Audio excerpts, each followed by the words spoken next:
Adam Wilborn, which AEW nightmare could come true in 2025? I'm really concerned about this Death Riders storyline because we all know it's going to have a presumably satisfactory conclusion with Darby Allin, one would assume, dethroning Jon Moxley. But they're just a bunch of grumpy bastards, aren't they? And my concern is this storyline just drags on too long into 2025. Like I say, we know what the end result is, and you know the Orange Cassidy match that they had at Full Gear was spectacular.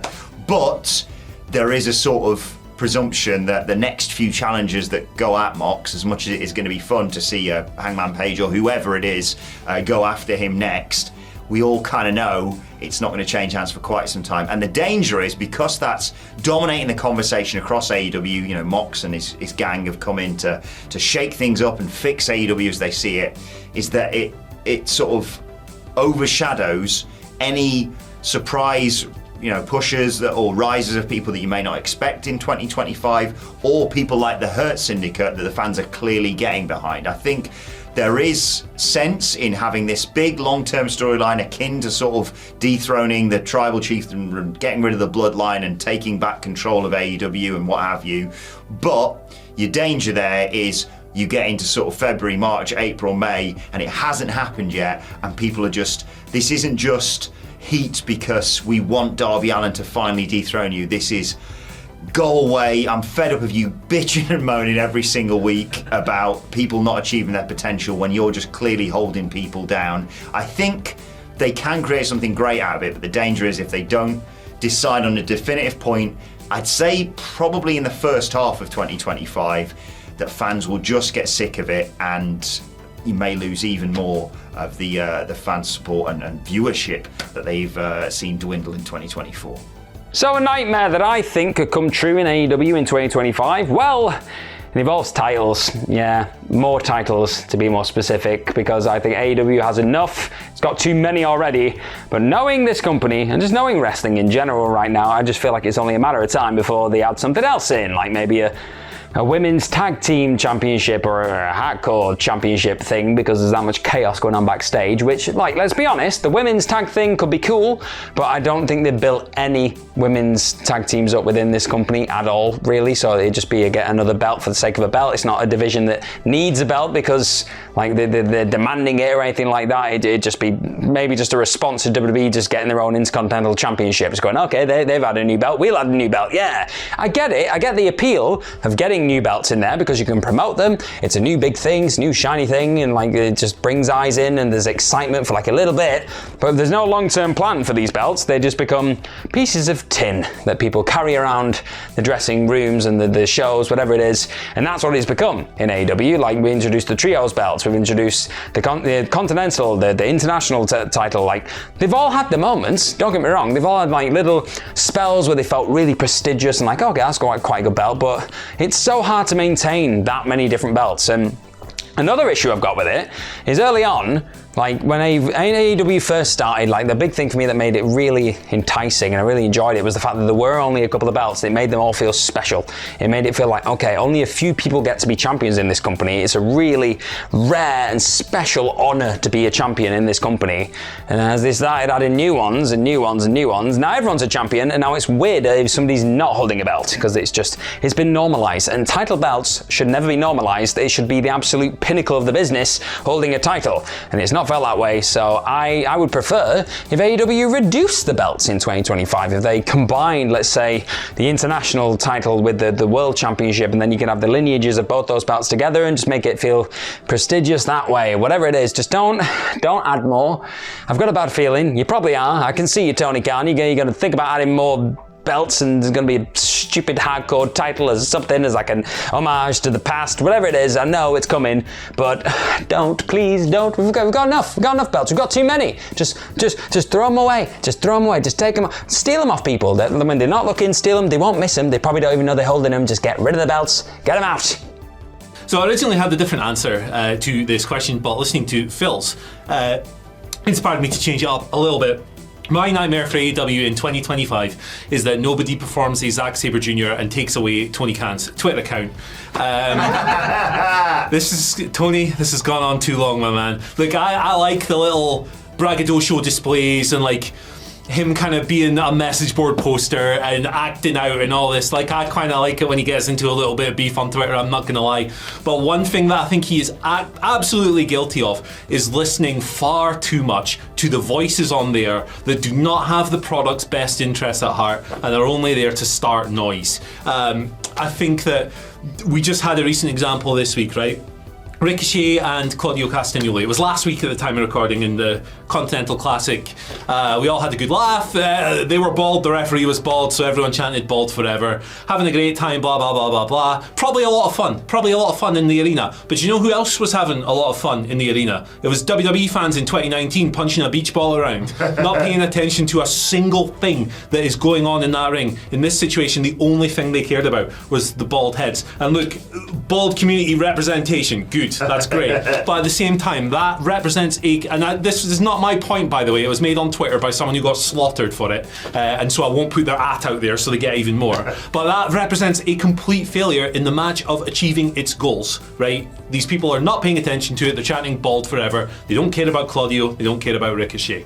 And by the way, who was one of the most notable rippers of the beach ball? Claudio Castagnoli. Yes. So it all comes back to you. And Tony on Twitter, his decision wasn't to put over the work the wrestlers were doing or anything like that. It was to celebrate the bald forever chant. So he's on Twitter celebrating the failure of his wrestlers to achieve their goals and connect with the audience. I think that there's plenty of evidence that he listens far too much, and this is a bit of an irony here, right? He listens far too much to AEW's strongest critics on that platform, and I also think he's emboldened by some of the silly nonsense, like the chants that are completely distracting and have nothing to do with the match. There is an uphill battle for AEW to not only regain public perception, but also get those audiences back on his side in terms of the noise they're making in the arena. Both of them are hampered by silly nonsense like celebrating a match that completely failed to achieve its goals. That's just one example. He needs to nuke that Twitter account tomorrow. Well, I was inspired by you guys, like Mike, because I didn't have one at first,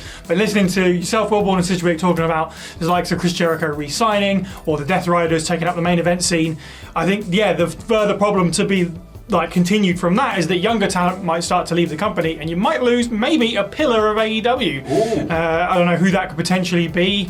Hook or Jack Perry or somebody like that might be just completely burnt out by the fact that they just can't break that ceiling still. Maybe even a Darby Allin. If he doesn't get that title anytime soon, are we going to go through another year of it's Darby's time, and we've been doing that for 2 years or whatever now. Is it going to get to the point where he's like, I need to go and try something else entirely? So that's the worry, that we get into a state where all of these really established stars just soak up all the air and everyone else just kind of is standing around shrugging their shoulders. It's one thing to have nightmares with your on-screen product, but I'm going to go a little different here in my thinking and look more at the relationships behind the scenes in AEW. It feels as if NDAs have been the topic of conversation since not long after AEW first began. The past few years, we've seen so many backstage issues either reported by news outlets or outright discussed publicly by the talents involved, which begs the question, if we know about so many issues, what don't we know about that's behind an NDA? But even more harmful for AEW are when we hear stories about how certain situations and issues, how they've been handled over the last couple of years. By all accounts, several issues in AEW could have been avoided or at least minimalized if they were addressed directly and nipped in the bud. Obviously, the problems with CM Punk didn't necessarily need to escalate to the point that they did if somebody in management addressed the initial problems head on, rather than just let things develop and develop and develop. But then, to be fair, even if Brawl In and Brawl Out didn't happen, AEW might still have ended up, there might have still been something that would have brought CM Punk's time in the company to an end. But more recently, there's a story with Ryan Nemeth where he raised with AEW legal problems he was having with Punk. And Nemeth's biggest gripe from all this wasn't anything necessarily about CM Punk, but more how AEW handled this complaint or didn't handle the complaint. That complaint just not being addressed properly for several months. AEW legal, AEW HR seemingly just shrugged their shoulders with the whole situation, to the point that they then offered Ryan Nemeth a payoff of 3 years salary to sign an NDA and never talk about this again. it just seems problems in AEW, a lot of them seem to just be ignored if it means awkward conversations have to happen, or it's just a case of paying someone off and getting them to sign an NDA, because that's an easy answer. My nightmare scenario is that more similar situations are made public, more instances like the Ryan Nemeth one, where a talent has voiced a concern several times to the relevant people in power, only to be ignored or just offered the payoff rather than something be actually addressed. And what if one of the people who signed an NDA decides they want to break that NDA? Now, while NDAs are binding agreements, it's not technically illegal to break an NDA. Sure, you then set yourself up to be sued big time, and you very much would lose out in any such legal case. But what if someone says, screw it, the world needs to know about something regardless of an NDA? And if it was something that obviously doesn't paint AEW in a great light, would it paint AEW in a better light? Were they then to take legal action against that person? That's kind of the nightmare for me, is that more of this, I don't want to say mismanagement, but more of the issues from AEW become public and just paint the company in a really, really bad light. I think the biggest nightmare that AEW could face in 2025 is just that nothing changes and they keep on going exactly how they're going now.